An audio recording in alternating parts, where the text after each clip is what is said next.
ඒ කෙනා කවුරු වුණත් එළියට බහලා ඇවිත් කතා කරන්න එපැයි. ඒත් ඒ කෙනා නෙවෙයි කාර් එකෙන් බැස්සේ. මං මුලින් හිතුවේ ලොකු මහත්තයා වෙන්න ඇති කියලා. ඒත් නිගමනේ වැරදි මගේ. එයා ආවනම් කෙලින්ම බැලලා ගෙට එනවා මිසක් ඔහොම හෝන් එක උඩ නැගගෙන දෙපතුල ගාවට කෙනෙක් එනකන් ඉන්නේ නැහැ. ඒ දෙව්වයගේ නම් පුදුම සතුටක් තිබ්බේ මූණේ. එයා hina වේගෙනම ඒ කාර් එක ගාවට ගියේ අඩියට දෙකට. ආරාදුයි මමයි මූණට මූණ බලාගත්තේ මේ කවුද කියලා අහන්න වගේ. ආරාද් කවුදනේ බලන්නකෝ දෙව්වයගේ hina වෙන හැටි. මං එහෙම කිව්වම ආරාදුත් ඒ දිහා බැලුවේ හරි විමසිල්ලෙන් වගේ. මාත් ඒ දිහා බැලුවත් මට ආපු කෙනා බලාගන්න බැරි වුණා හරියකට. එනවකෝ ඉපි අපිත් පොඩ්ඩක් ගිහින් බලමු. දේව් සිරිකේ දාගෙන මුඛා එකද කැකිරි බලන්න කියලා. ආරාද් මගේ අතින් ඇඳගෙනම එතනට යන්න ගියා. ආරාද් මාව ඇත්ත ඇතිල්ලට ඇත්තමයි තව ටිකෙන් තේ කෝප්පෙත් බිමු. අපි දෙන්නම දේව් අයියා ළඟට යනකොටයි දැක්කේ ඇවිත් හිටපු කෙනාව. එයාව මම මීට කලින් දැකලා නෑ. ඇත්තමයි. සුදු ගෑනු ළමයෙක් හිටියේ කාර් එක ඇතුලේ. කොන්නෙත් උඩින් ටිකක් දුඹුරු පාට කරලා ස්ටේට් කරලා හිටපු ඒ කෙනා මටත් වඩා සුදුයි. දැන් එහෙනම් උඩට වෙන්න අත් කපපු ගවුමක් ඇඳලා හිටපු එයාගේ ඇත්තටම මම දැක්කේ පුදුම සංකර බවක්. මටම ලැජ්ජයි ඒ කෙනාව එහෙම දැක්කම. කොට ගවුමකුත් ඇඳලා මතිවට සීට් එකේ ඉඳගෙන ඇත්ති කලව උඩට එනකම්ම එළියේ. එයා කිසි ලැජ්ජාවක් නම් නැති කෙනෙක් වගේ. මට දේවයක්වත් පුදුම තරහක් ආවේ. ඇත්තමයි ඒ වෙලෙනම්. ආරාත් ඒ කෙනාව දැකපු පාර මගේ මුණ දිහා බැලුවේ මොන සක්කර වට්ටමක්ද මේ කියලා අහන්න වගේ. අපි එතනට ආවහම දේව්වයි එක කතා කර හිටපු එයා ඒක නතර කරලා මගේ දිහා බැලුවේ හරි අමුතුවට. එතකොටයි දේව්වයිත් බැලුවේ මගේ දිහා. එතනදී එයා හිනාවත් උනේ නෑ මං එක්ක. දේව් කවුද බම් මේ අංගනාව? ආරාත් දේව්වයිගේ කනට කරලා එහෙම ඇහුවේ ඒ කෙනාවට ඇහෙන්නේ නැති වෙන්න. එතකොට නම් දේව්වයි ඒ කෙනා දිහා බැලුවේ පුදුම ලෙන්ගතුකමකින් වගේ. මට ඊට වඩා තරහ ගියේ මාව ගණන්වත් ගන්නේ නැතුව ඒ කෙනා එක්ක hina වුණු එකට. ඇත්තමයි.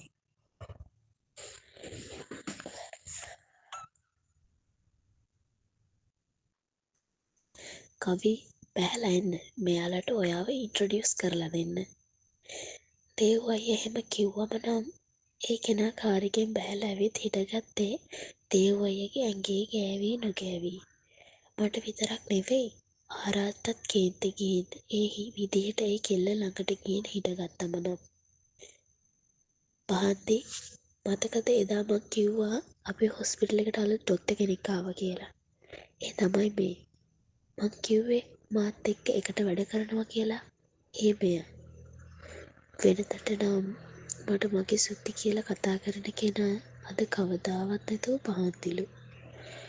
ආරාත්තත් කේන්ති දේව් අයියාගේ මේ වෙස් පෙරලිල්ල දැකලා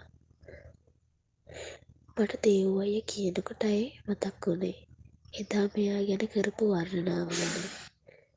මං ආපහු ඒ කෙනාගේ ඉහේ ඉඳන් දෙපතුලට වෙනකම්ම බැලුවේ එදා දේව් අයියා මේ කෙල්ල ගැන කියාපු එකින් එක මතක් කරගෙන. ඇත්තමයි ඒ කෙනා අයියා කිව්වා වගේම මට වඩා පුදුම ලස්සනක්. අඳින පළඳින විදියෙන් වුණත් තිබ්බේ කෙනෙක්ගේ ආකර්ෂණය ලැබෙන විදියට. මං ගැන කවර කතාද ඉතින්? කවුද දෙව්සර මෙයාලා? ඔයා මීට කලින් මට ඔයාගේ ගෙදර මෙහෙමයි ඉන්නවා කියලා නෑනේ. මං හිතුවේ ඔයා තනියම ඉන්නව ඇති කියලා. ඇත්තමයි දේව් අයියාගේ ඇඟේ දැවටි හොරතල් විදියට වචන කියා එයාගේ අතින් අල්ලගනිද්දී මට ඒ කවීද කාටද ඇදලා අරන් කනට ගහන්න හිතුණ ඇත්තමයි. ඒ සක්කර වට්ටමට කොච්චර ඇඟේ දැවටුණත් දේව් අයියාට නෙවෙයි වගක් තිබුණේ. අනේ මට දැනුණ තරහක් ඉවෙලෙනවා. එයාගේ ඇඟේ තැවරෙන්න ඕනේ මගේ හුස්ම පොදවල් විතරයි. වෙන කිසි කෙනෙක්ගේ හෙවණැල්ලක්වත් එයාට වදිනවට කැමති නෑ. මං පොඩ්ඩක්වත් මට තරහා ගිහින් ඔක තේරිලාද කොහෙද ආරාත් දේව අයියව ආරාත් ගාවට ඇදලා ගත්තේ.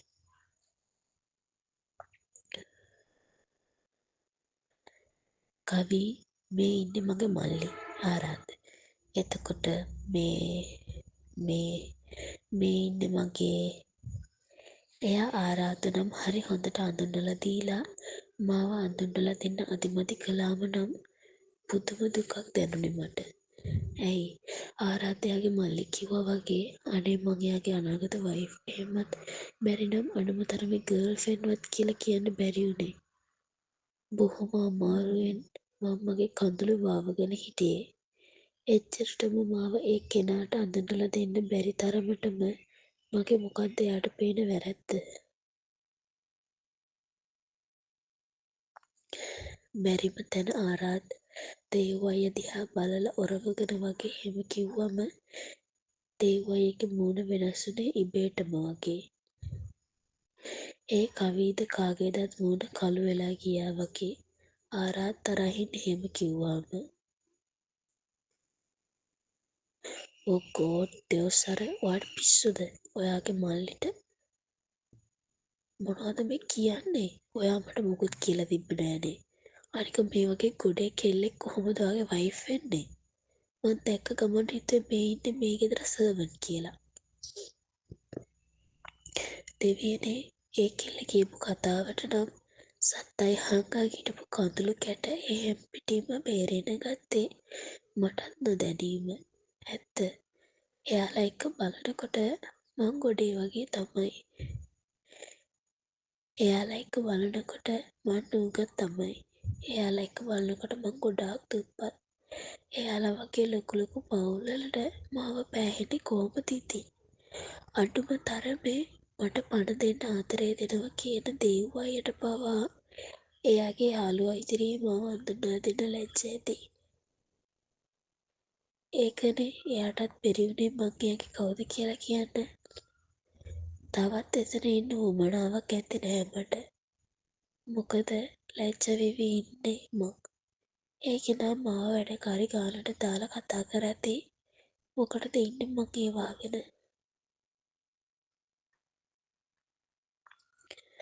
අනේ මේ ආරාධ මහත්තයාට පිස්සු නොවනම් මම මේ තේ එක දීලා යන්න ආවේ. මොනවා වුණත් ඔයා ඇවිත් මට මේ ගෙදර තියෙන තැන ගැන ආපහු සැරයක් මම මතක් කරලා දුන්නා. නෝනා කිව්වා හරි.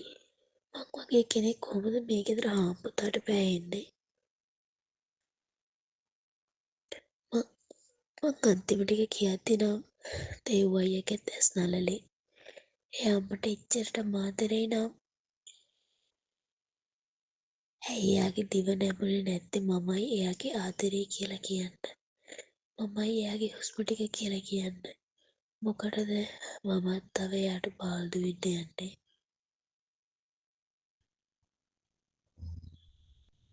ආදරේ හිඟා ගන්න ඕනේ නෑ මට.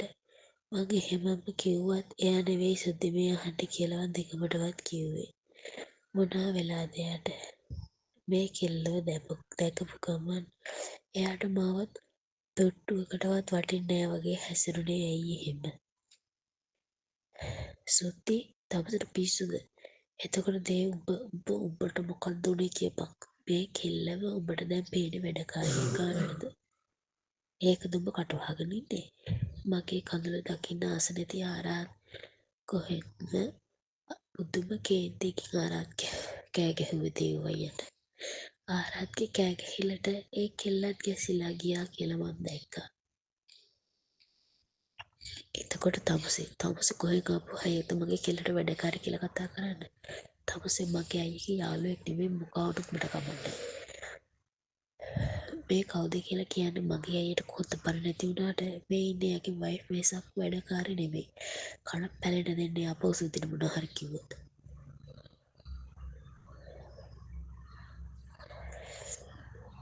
පුදුම කේන්තියකින් ආරාත් එහෙම කියලා කෑ ගහලා මගේ අත තද කරලා අල්ලගත්තේ. ඇයි දේව අයියා හැසිරෙන්නේ එහෙම? මෙච්චර වෙනකම් වචනයක්වත් කිව්වද?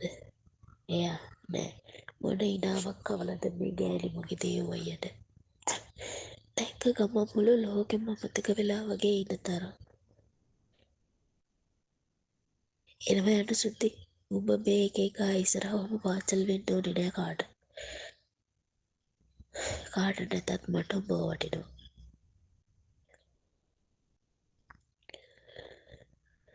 එහෙම කියලා ආරාත්මාව ඇදගෙන ගියේ දේව් අයියත් බලාගෙන ඉද්දි.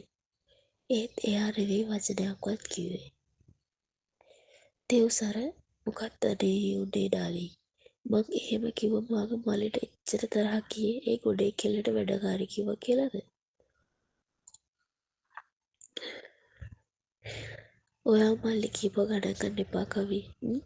ඒක නෙවෙයි අද හොස්පිටල් එකට ගියාද? මං හිතුවේ ඔයා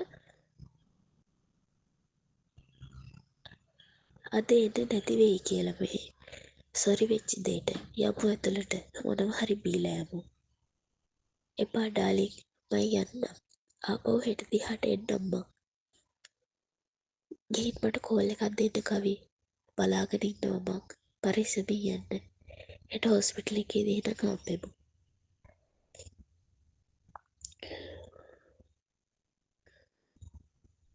මං ආරාත් එක්ක ඇතුළට යනකොට දේව අයියා එහෙම යට ආදරෙන් කියනවා ඇහුනම පුදුම දුකක් දැනුනේ මට.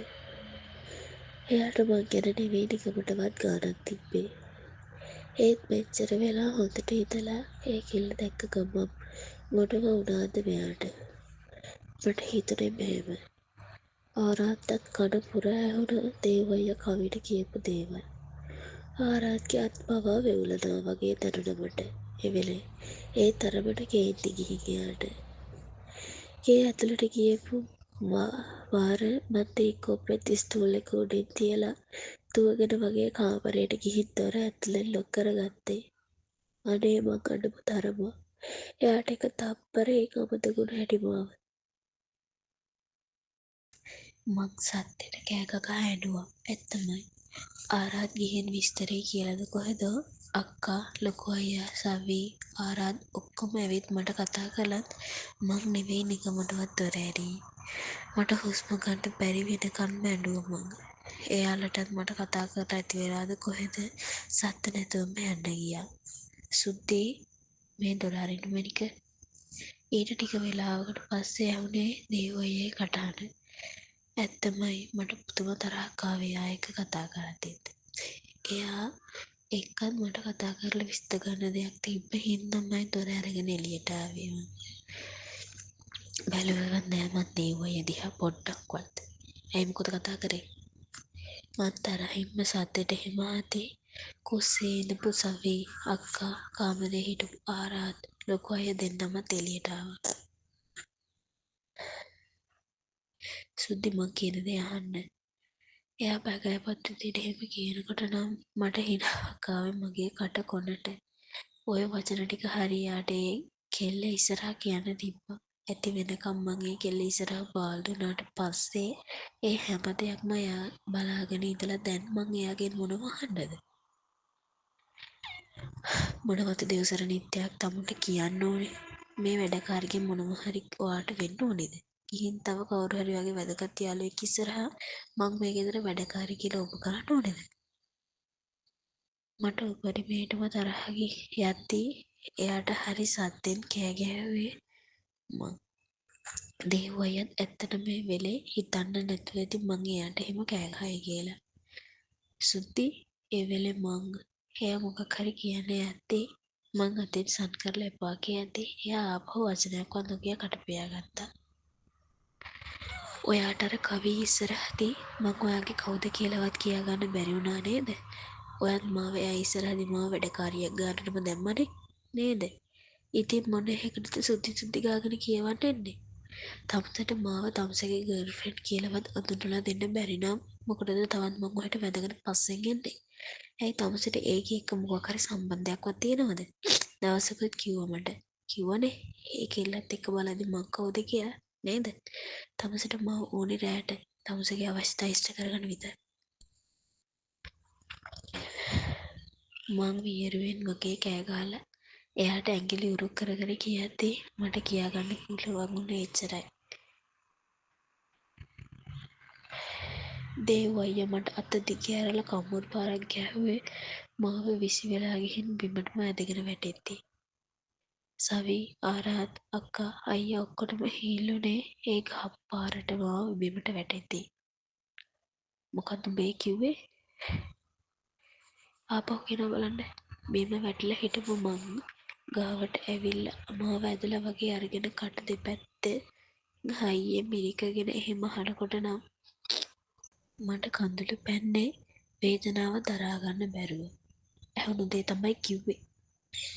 මං එහෙම කියන්නත් එයා පුදුම වේගකින් මගේ කම්මුල දෙපැත්තට ගහගෙන ගියේ ඒ හිතේ තිබ්බ කේන්තිය නිමෙනකන් වගේ. දේව් නවත්තපන් යකෝ. බැරිම තැන දේව් අයියට ලොකු අයියා කෑ ගහගෙන ඇවිත් එයාව තල්ලු කරලා දැම්මේ වැටෙන්න ගිය මාව ආරාත් අල්ලගනිද්දී.